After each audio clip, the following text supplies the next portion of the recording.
ನಾನು ಖಾಜಿ ಮೊಹಮ್ಮದ್ ಅಸ್ಮದ್ ಹುಸೇನ್ 6ನೇ ತರಗತಿ ವಿದ್ಯಾರ್ಥಿ ಎಸ್ಡಿಎಸ್ ಶಾಲೆ ಮಾನ್ವಿ. ತಮ್ಮೆಲ್ಲ ದೇಶಾಭಿಮಾನಿಗಳಿಗೆ ಗಣರಾಜ್ಯೋತ್ಸವದ ಹಾರ್ದಿಕ ಶುಭಾಶಯಗಳು.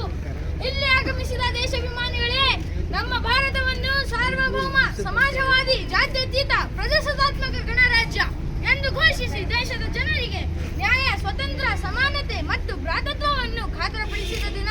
ಈ ದಿನ ಗಣರಾಜ್ಯೋತ್ಸವವನ್ನು ಆಚರಿಸಲು ಮುಖ್ಯ ಕಾರಣವಾದ ಹೆಮ್ಮೆಯ ದಿನ. ನಂತರ ಹೇಳುವುದೇನೆಂದರೆ 26 ನವೆಂಬರ್ 1949ರಂದು ಡಾಕ್ಟರ್ ಬಾಬಾ ಸಾಹೇಬ್ ಅಂಬೇಡ್ಕರ್ ಅವರ ನೇತೃತ್ವದಲ್ಲಿ ಸಂವಿಧಾನದ ಕರಡನ್ನು ವಿಧಾನಸಭೆಯಲ್ಲಿ ಪ್ರಸ್ತಾಪಿಸಿ ಅಂಗೀಕರಿಸಲಾಯಿತು. ನಂತರ ನಮ್ಮ ಪ್ರಥಮ ಪ್ರಧಾನ ಮಂತ್ರಿಗಳಾದ ಪಂಡಿತ್ ಜವಾಹರ್ಲಾಲ್ ನೆಹರೂರವರು ಲಾಲ್ ಕಿಲದ ಮೇಲೆ ತ್ರಿವರ್ಣ ಧ್ವಜವನ್ನು ಹಾರಿಸಿ ಭಾರತದ ಜನರೇ ಸಂವಿಧಾನದ ಮೂಲ, ಭಾರತದ ಜನರೇ ಸಂವಿಧಾನದ ಮೂಲ ಎಂದು ಸಂವಿಧಾನಾತ್ಮಕವಾದ ಹಕ್ಕನ್ನು ಘೋಷಿಸಿ 26 ಜನವರಿ 1950ರಂದು ನಮ್ಮ ಸಂವಿಧಾನವು ಸಂಪೂರ್ಣವಾಗಿ ಜಾರಿಗೆ ತರಲಾಯಿತು. ಅಂದಿನಿಂದ ನಾವು ನಮ್ಮ ಮೂಲಭೂತ ಹಕ್ಕುಗಳನ್ನು ಪಡೆದುಕೊಂಡಿದ್ದೇವೆ. ಮಹಾಜನಗಳೇ, ಭಾರತದ ಜನಸಂಖ್ಯೆ ಪ್ರಸ್ತುತ 142 ಕೋಟಿ. ನಮ್ಮಲ್ಲಿ ಸುಮಾರು 780ಕ್ಕಿಂತ ಹೆಚ್ಚು ಭಾಷೆಗಳು, 66ಕ್ಕಿಂತ ಹೆಚ್ಚು ಲಿಪಿಗಳು, 3000ರಷ್ಟು ಜಾತಿಗಳು, 25,000ಕ್ಕಿಂತ ಹೆಚ್ಚು ಉಪಜಾತಿಗಳು, 645ಕ್ಕಿಂತ ಹೆಚ್ಚು ವಿಭಿನ್ನ ಜನಾಂಗಗಳು, 10 ಮೂಲ ಧರ್ಮಗಳಿಂದ ಕೂಡಿದ ರಾಷ್ಟ್ರವಾಗಿದ್ದು ಭಾರತದ ವೈಶಿಷ್ಟ್ಯ ವೈಭವ ಜಗತ್ತಿನ 7 ಅದ್ಭುತಗಳಲ್ಲಿ ಒಂದಾದ ಐತಿಹಾಸಿಕ ಸ್ಮಾರಕ ತಾಜ್ ಮಹಲ್ ಮತ್ತು ಲಾಲ್ ಕಿಲಾ, ಹವಾ ಮೆಹಲ್,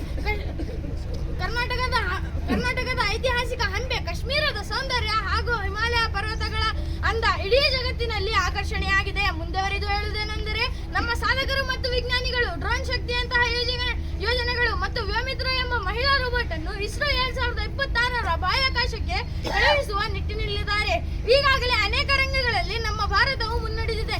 ಆದರೂ ಸಹ ನಮ್ಮಲ್ಲಿ ಬಡತನ ಮತ್ತು ಕಡು ಬಡತನ, ನಿರುದ್ಯೋಗ ಸಮಸ್ಯೆಗಳು ದಿನ ದಿನಕ್ಕೆ ಏರುತ್ತಾ ಹೋಗಿದೆ. ಇದು ನಮಗೆ ದುಃಖಕರ ವಿಷಯ.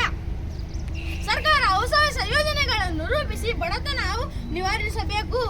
ಮಹಾತ್ಮ ಗಾಂಧೀಜಿಯವರ ಹೇಳಿದಂತೆ, ಇಂದು ನೀವು ಏನು ಆಗುತ್ತೀರಿ ಎಂಬುದರ ಮೇಲೆ ನಿಮ್ಮ ನಾಳೆ ನಿಂತಿದೆ. ಈ ಸಂದರ್ಭದಲ್ಲಿ ರಾಷ್ಟ್ರಪಿತ ಮಹಾತ್ಮ ಗಾಂಧೀಜಿ ಮತ್ತು ದೇಶಕ್ಕೆ ಸಂವಿಧಾನ ಕೊಟ್ಟ ಸಂವಿಧಾನ ಶಿಲ್ಪಿ ಡಾಕ್ಟರ್ ಬಾಬಾ ಸಾಹೇಬ್ ಅಂಬೇಡ್ಕರ್ ಅವರ ನೇತೃತ್ವದಲ್ಲಿ ಸಂವಿಧಾನದ ರಚನಾಕಾರರಿಗೆ ನನ್ನ ನಮನ ಸಲಾಂ. ಕೊನೆಯದಾಗಿ आओ हम सब मिलकर जय हिंद का नारा लगाएं, आओ हम सब मिलकर जय हिंद का नारा लगाएं, दिल में बसी नफरत को मिटाएं, एक दूसरे को गले लगाएं, दिल में बसी नफरत को मिटाएं, एक दूसरे को गले लगाएं, सत्य और अहिंसा का रास्ता अपनाएं, देश को शांति का चमन बनाएं, सत्य और अहिंसा का रास्ता अपनाएं, देश को शांति का चमन बनाएं, सारे जहां में देश की आन बढ़ाएं, तिरंगे की शान बढ़ाएं, सारे जहां में देश की आन बढ़ाएं, तिरंगे की शान बढ़ाएं, संविधान जिंदाबाद, संविधान जिंदाबाद. Thank you. जय जवान. Governor, attention. Governor, slow up.